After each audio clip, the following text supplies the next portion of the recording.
Assalamualaikum warahmatullahi wabarakatuh. Perkenalkan, saya Putri Dwi Anggraini, CGP Angkatan 9 dari Kabupaten Langkat.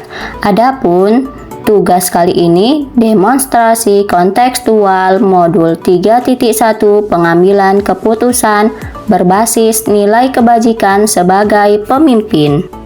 Adapun fasilitator saya Ibu Herta Sialagan, SPD MM, dan pengajar praktik saya Bapak Surya Atmaja, SPD. Nah, saya akan melakukan wawancara dengan pimpinan atau kepala sekolah. Tujuan pembelajaran khusus kali ini yaitu CGP dapat melakukan suatu analisis atas penerapan proses pengambilan keputusan berdasarkan pengetahuan yang telah dipelajarinya tentang berbagai paradigma, prinsip pengambilan keputusan di sekolah asal masing-masing dan di sekolah atau lingkungan lain.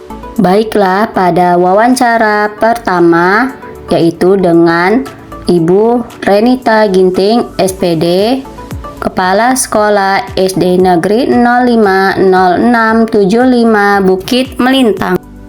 Adapun kasus yang pernah dihadapi oleh Ibu Renita Ginting berkaitan dengan kedisiplinan siswa yang masih sulit diterapkan di sekolah karena budaya lingkungan orang tua yang kurang mendukung.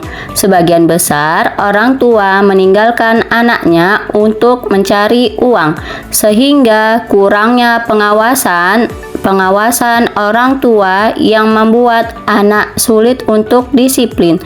Siswa sering datang terlambat atau berperilaku yang tidak sesuai dengan aturan sekolah. Satu sisi ingin menegakkan kedisiplinan, namun di sisi lain ada rasa kasihan karena kurangnya kasih sayang dari orang tua.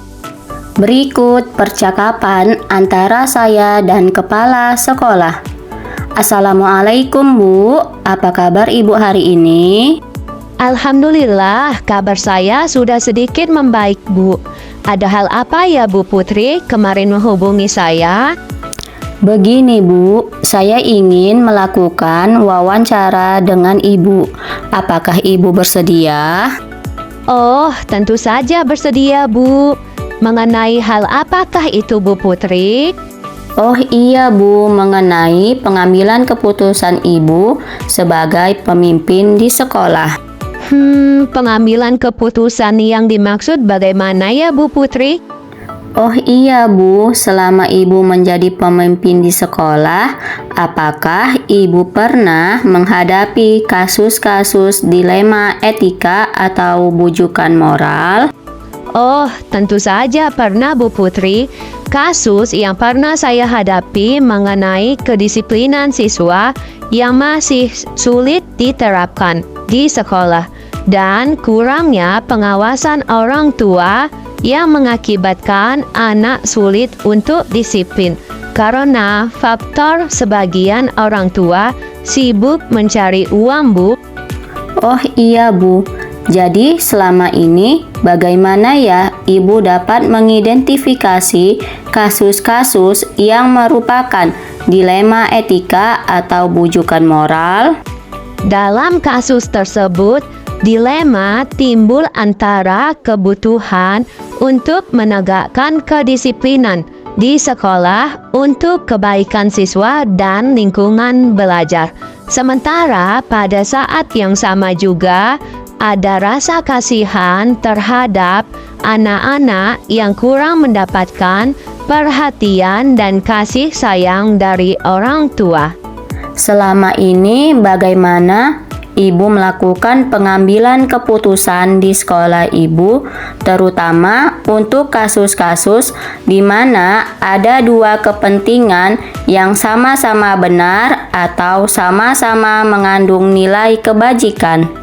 Saya mencoba untuk mendengarkan berbagai perspektif dan melibatkan guru, orang tua, dan pihak terkait lainnya dalam proses pengambilan keputusan.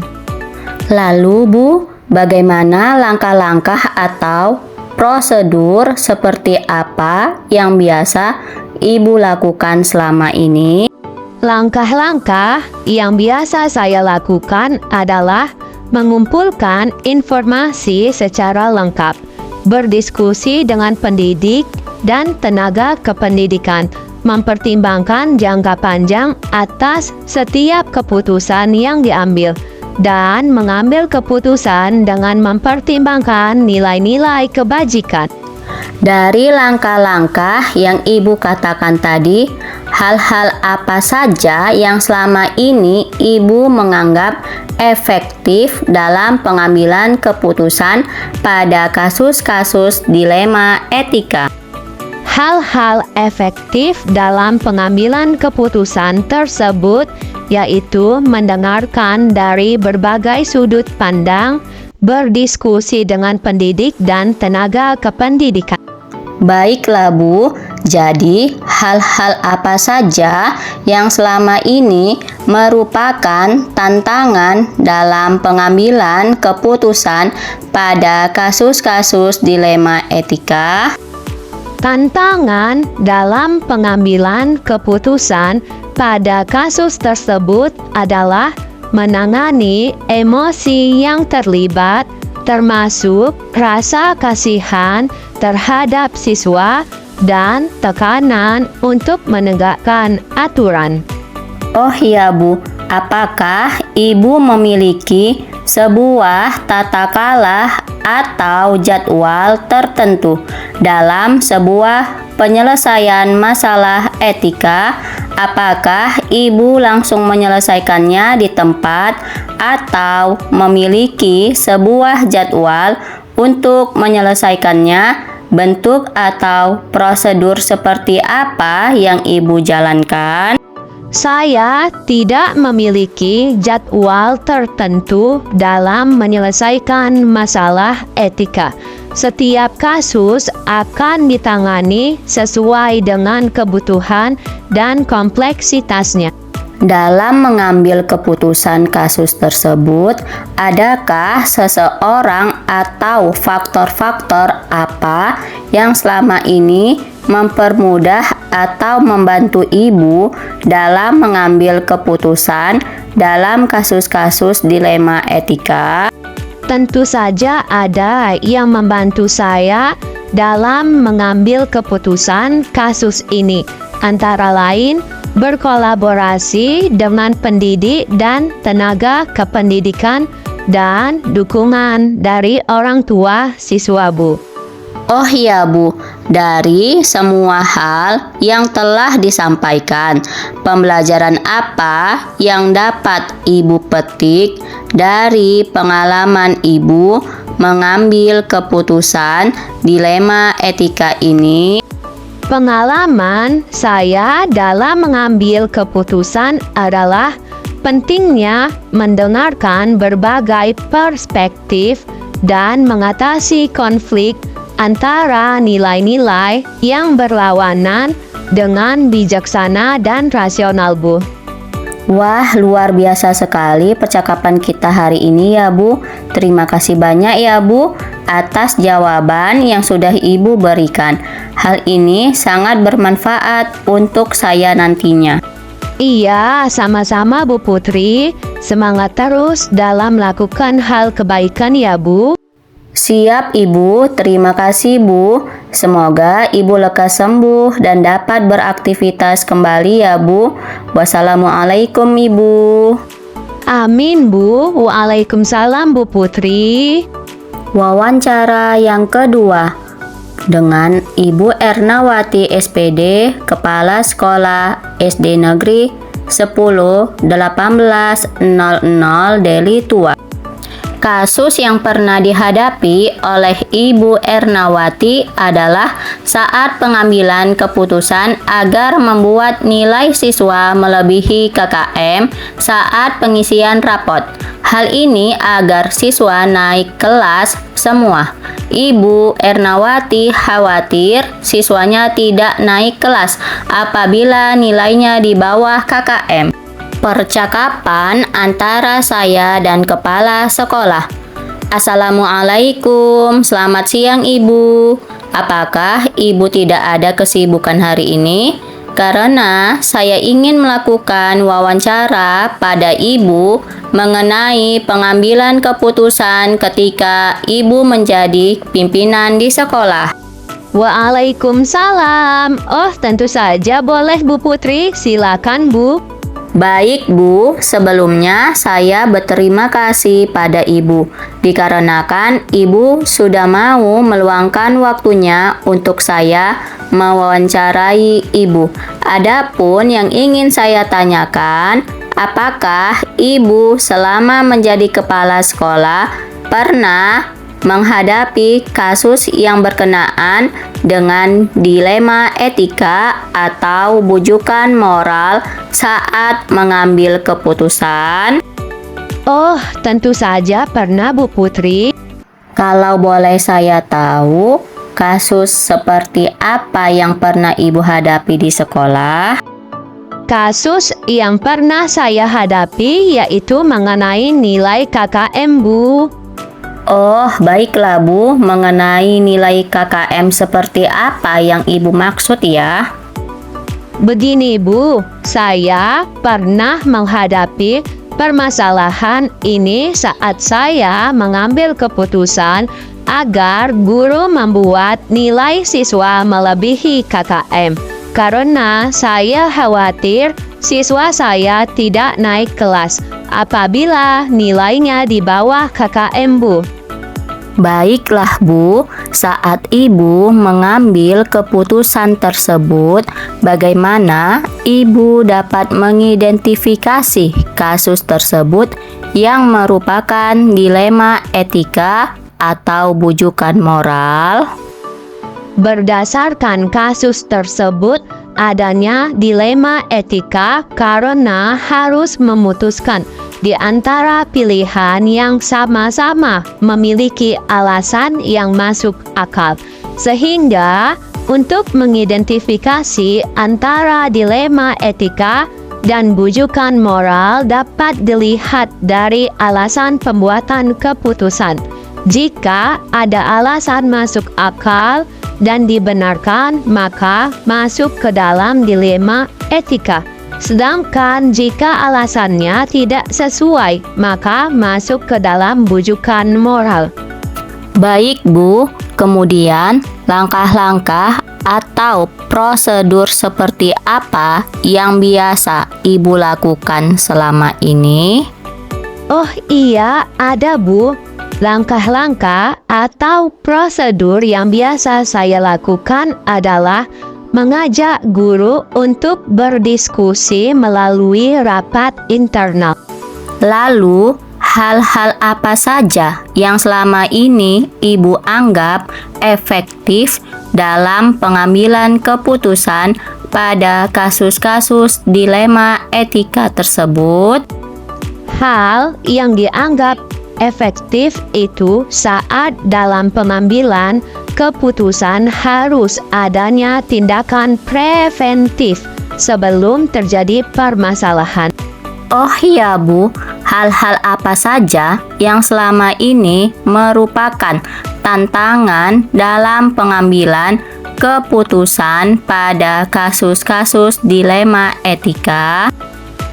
Ya, tantangan dalam pengambilan keputusan tersebut adalah kurangnya ketegasan jika dihadapkan dengan persoalan yang melibatkan kemanusiaan. Seperti yang Ibu katakan tadi, bahwa dalam mengambil keputusan harus dimusyawarahkan dengan seluruh guru. Apakah Ibu memiliki sebuah tata krama atau jadwal tertentu dalam sebuah penyelesaian kasus dilema etika? Apakah Ibu langsung menyelesaikan di tempat atau memiliki sebuah jadwal untuk menyelesaikannya? Bentuk dan prosedur seperti apa yang Ibu jalankan? Kalau mengenai jadwal, ya tentunya tidak ada jadwal khusus dalam penyelesaian kasus dilema etika. Namun, langsung diselesaikan dengan melakukan koordinasi dengan seluruh guru, karena permasalahannya tidak terlalu beresiko. Baiklah Bu, ketika Ibu dalam menyelesaikan kasus tersebut, adakah seseorang atau faktor-faktor apa saja yang selama ini mempermudah atau membantu Ibu dalam pengambilan keputusan dalam kasus-kasus dilema etika? Yang biasa membantu atau mempermudah saya dalam pengambilan keputusan adalah rekan-rekan guru, Bu. Oh, baiklah Bu. Jadi, dalam mengambil keputusan tersebut, Ibu dibantu oleh rekan-rekan guru ya. Dari semua hal yang telah Ibu sampaikan, pembelajaran apa yang dapat Ibu petik dalam pengalaman Ibu mengambil keputusan dilema etika ini? Pembelajaran yang bisa saya ambil adalah tidak semua yang kita anggap benar itu benar, dan tidak semua yang kita anggap salah itu salah.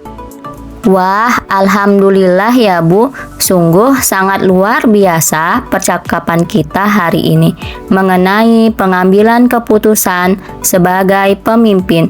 Terima kasih ya Bu, Ibu sudah berkenan menjawab pertanyaan dari saya.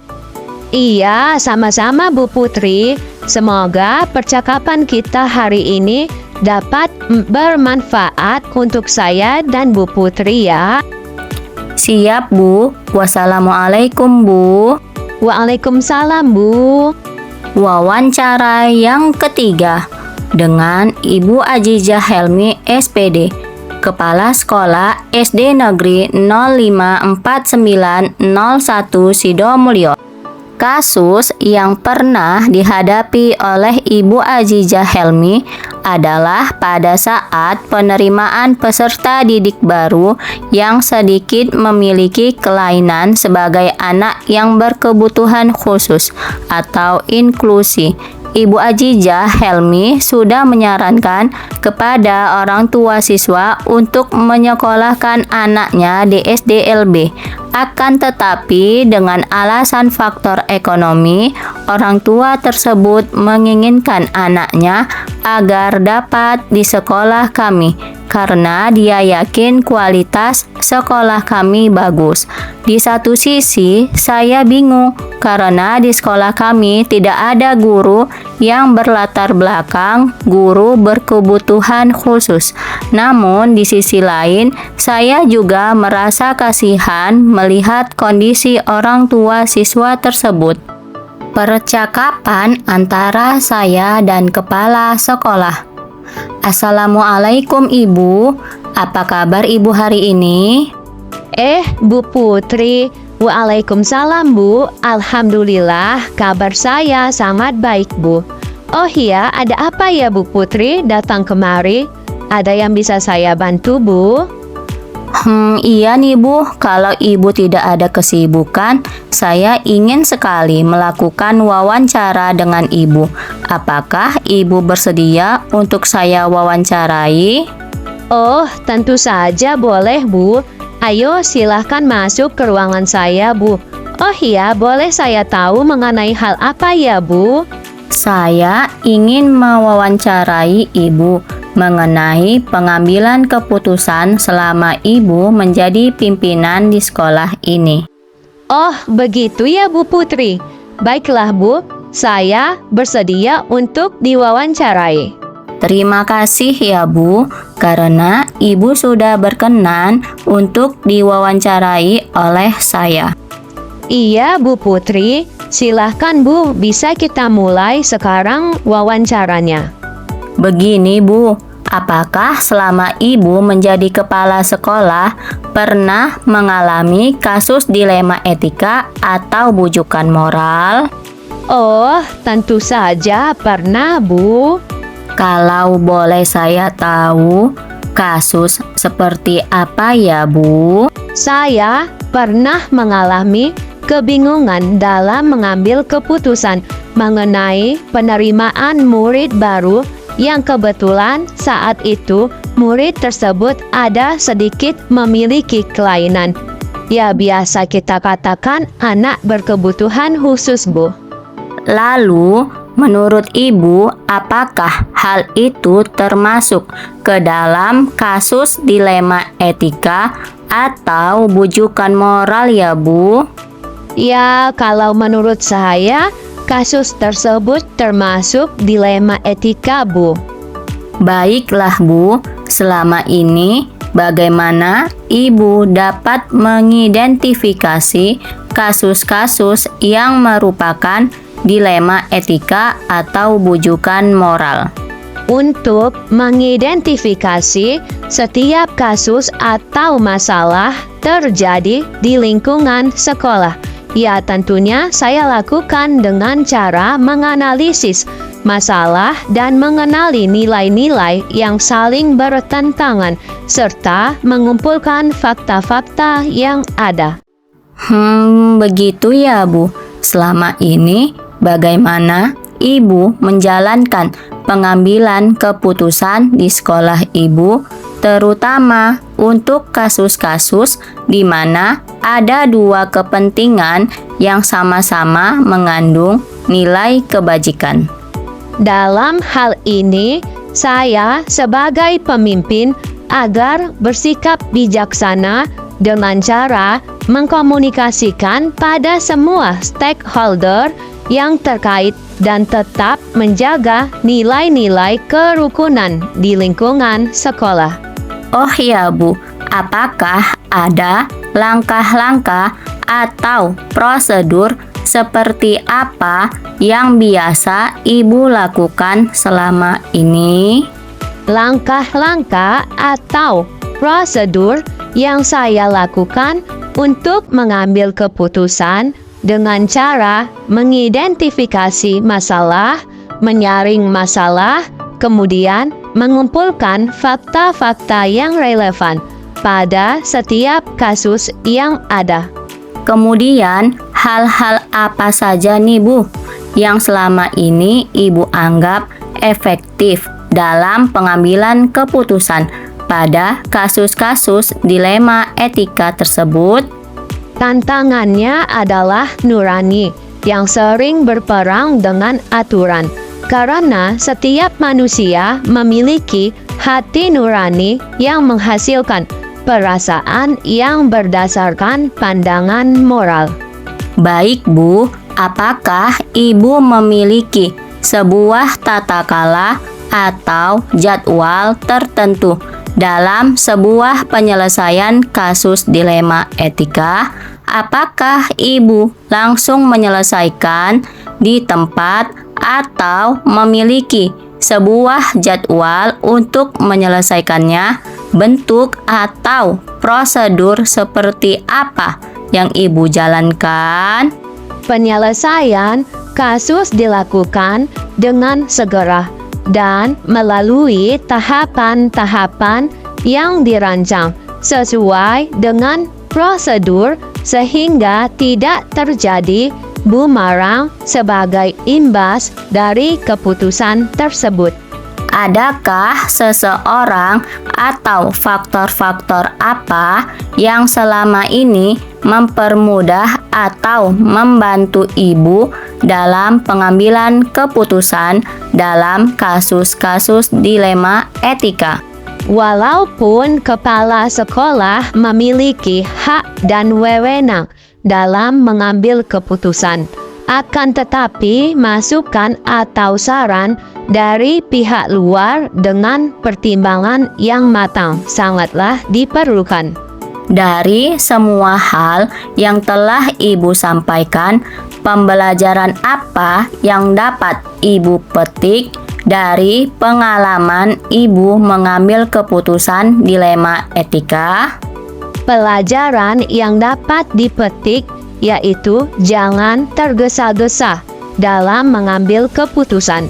Perlu adanya pertimbangan yang matang dan mengedepankan nilai musyawarah untuk menjaga keharmonisan dan kerukunan warga sekolah. Wah, luar biasa sekali percakapan kita hari ini ya, Bu. Terima kasih atas jawaban yang Ibu sampaikan. Sangatlah bermanfaat untuk saya nantinya. Iya, sama-sama Bu Putri. Semangat dan teruslah berkarya demi kemajuan dunia pendidikan ya, Bu. Terima kasih Ibu atas support dan motivasinya. Semoga Ibu sehat selalu ya. Wassalamualaikum, Bu. Amin, Bu. Waalaikumsalam, Bu Putri. Analisis dan refleksi. 1. Hal menarik yang muncul saat wawancara adalah ketiga kepala sekolah memiliki cara sendiri untuk menyelesaikan suatu permasalahan, namun tetap berpijak pada nilai-nilai kebajikan dan dalam menyelesaikan masalah selalu bermusyawarah. 2. Ketiga kepala sekolah tersebut sama-sama mengambil keputusan dengan paradigma rasa keadilan versus rasa kasihan dengan prinsip berpikir berbasis rasa peduli. Pengambilan keputusan sudah ada prosedur menggunakan 9 langkah pengambilan keputusan. 3. Rencana ke depan harus adanya prosedur khusus dalam mengambil keputusan secara lengkap, sehingga dapat diukur seberapa efektif hasil pengambilan keputusan tersebut dari faktor resiko atau dampaknya. Keempat, saya akan menerapkan pengambilan keputusan dilema etika dengan berdasarkan 4 paradigma, 3 prinsip yang sesuai dengan kasus yang dihadapi, dan mengujinya menggunakan 9 langkah pengambilan keputusan, sehingga diperoleh hasil keputusan yang bijaksana. 5. Saya akan menerapkan proses pengambilan keputusan secepatnya, dimulai dari lingkup terdekat, yaitu di lingkungan kelas, saat menyelesaikan kasus yang dihadapi oleh siswa. Keenam, ketika kita menghadapi situasi dilema etika, akan ada nilai-nilai kebajikan mendasar yang bertentangan seperti cinta dan kasih sayang, kebenaran, keadilan, kebebasan, persatuan, toleransi, tanggung jawab, dan penghargaan akan hidup. Terakhir, bahwa menjadi seorang pemimpin itu tidaklah mudah. Dilema etika serta bujukan moral menjadi tantangan yang harus dihadapi dengan bijaksana. Inilah daftar tugas atau checklist refleksi wawancara. Berikut dokumentasi kegiatan wawancara. Terima kasih. Salam guru hebat, salam guru penggerak, tergerak, bergerak, dan menggerakkan. Wassalamualaikum warahmatullahi wabarakatuh.